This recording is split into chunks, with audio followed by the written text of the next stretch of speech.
Oi galera, eu sou a Galega, professora de Geografia.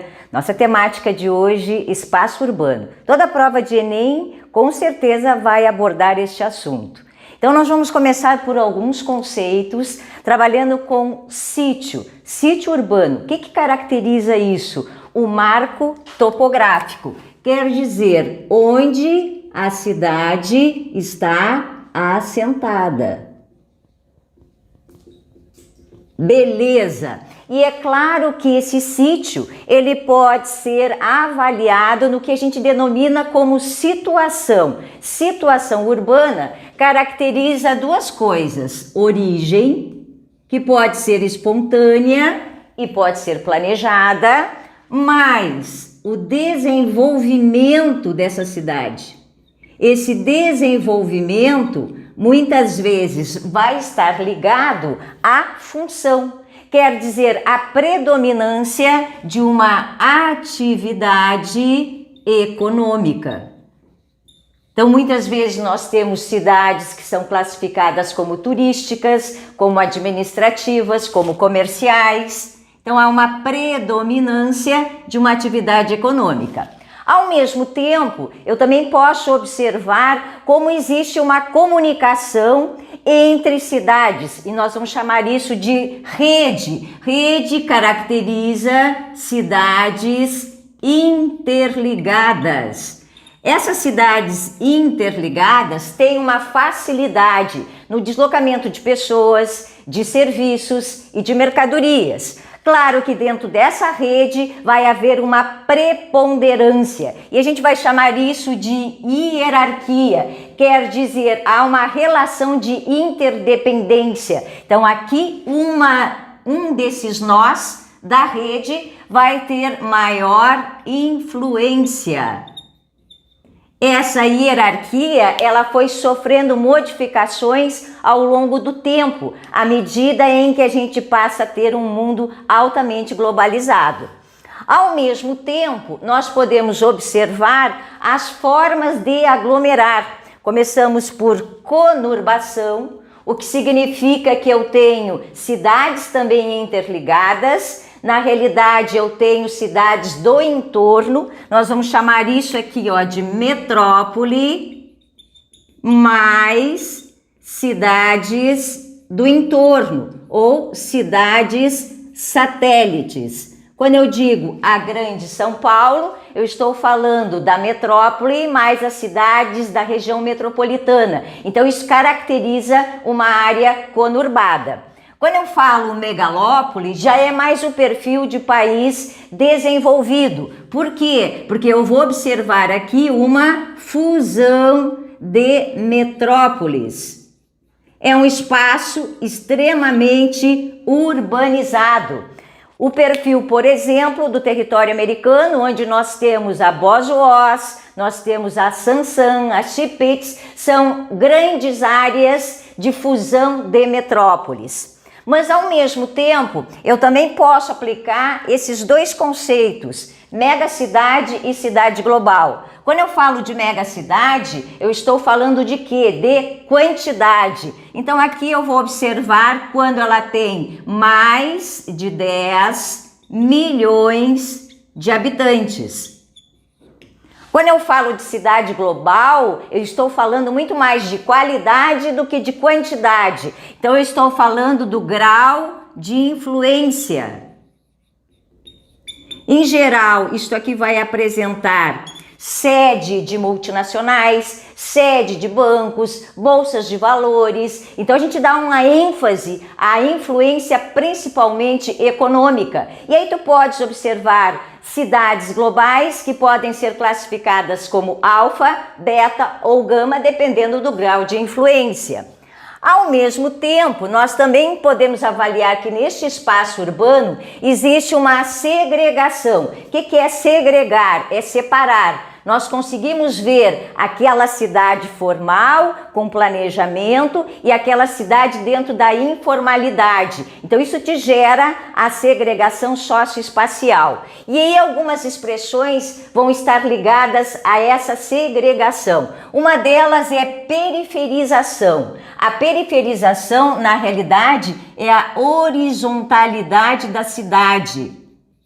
Ela pode evoluir verticalmente, isso em geral é mais na área central, onde a gente tem maior valorização do metro quadrado, obviamente a maior quantidade de edifícios, e à medida em que a gente vai se afastando do centro, obviamente a gente vai encontrar a expansão da malha urbana. Isso vai fazer com que tu tenhas uma migração classificada como pendular, o que significa que ela vai ser diária em virtude dessa periferização. O que a gente consegue perceber ainda? A macrocefalia urbana. São dois itens que eu tenho que avaliar. Eu tenho que avaliar infraestrutura e eu tenho que avaliar a quantidade de habitantes. Então tem que ocorrer um desnível quando eu uso essa expressão. Então eu tenho muita gente e obviamente pouca infraestrutura. Então falta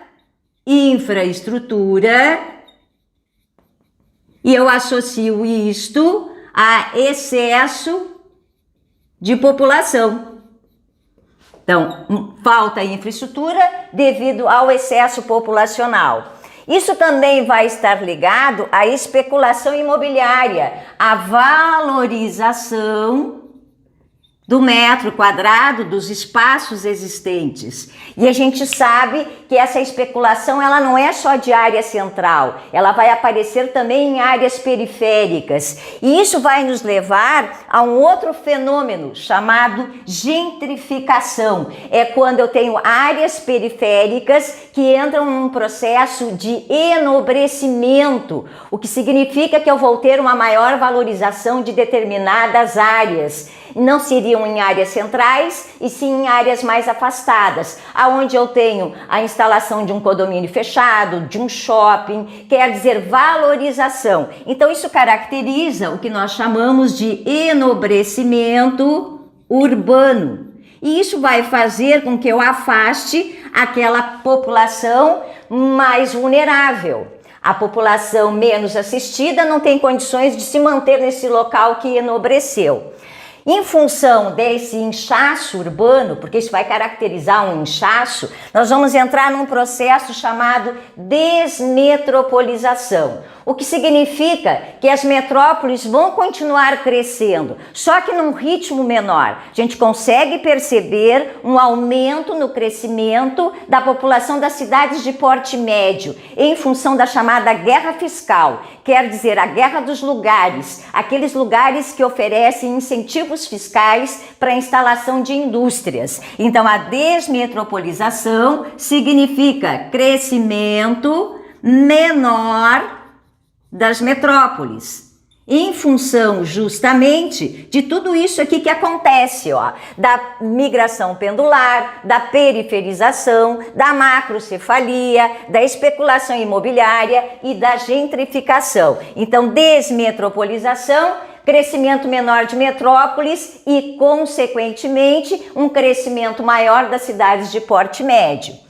Em função de toda essa caracterização, nós vamos encontrar uma série de problemas. Começamos pela mobilidade, onde há necessidade de maior investimento por parte do governo, dos recursos públicos, para o quê? Para uma diversificação dessa matriz ou desses modais, aonde a mobilidade vai precisar de transporte coletivo eficiente.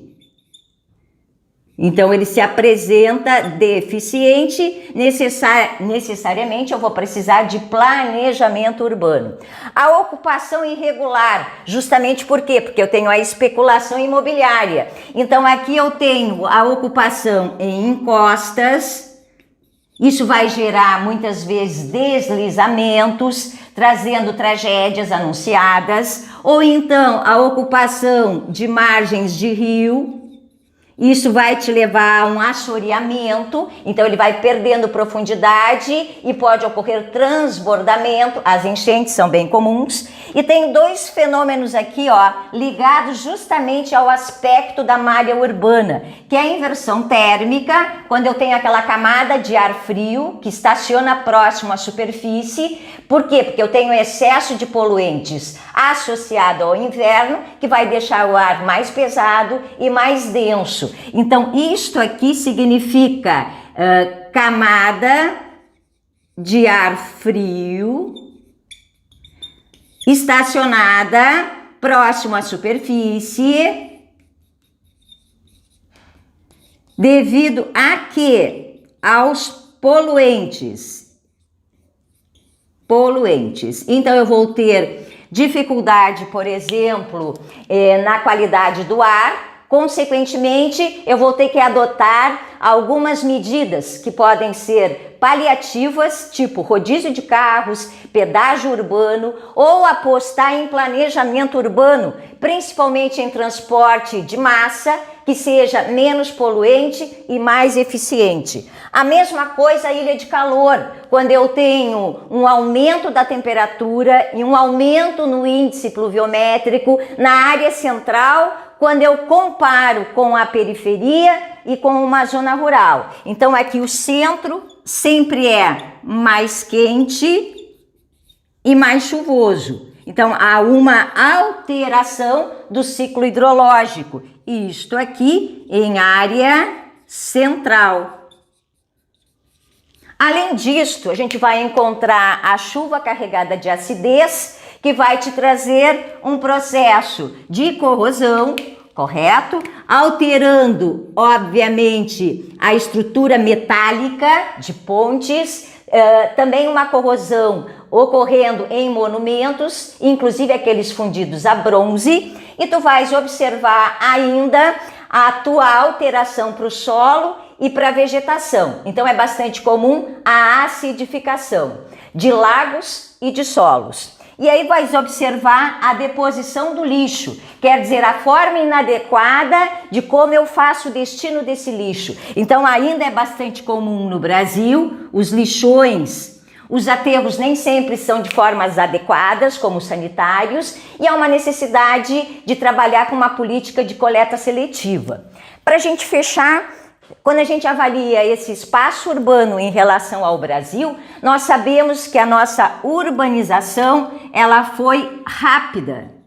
Quer dizer, transferir a população da zona rural para a área urbana, ela foi acelerada a partir da década de 40. Quer dizer, quando nós entramos numa política industrial. Então, essa urbanização rápida faz com que a gente tenha toda essa segregação e essa anomalia. Isso está ligado ao êxodo rural, a saída do campo para a cidade em função da concentração fundiária, e associa-se a isso o surto inicial, obviamente, de quê? Do processo de industrialização.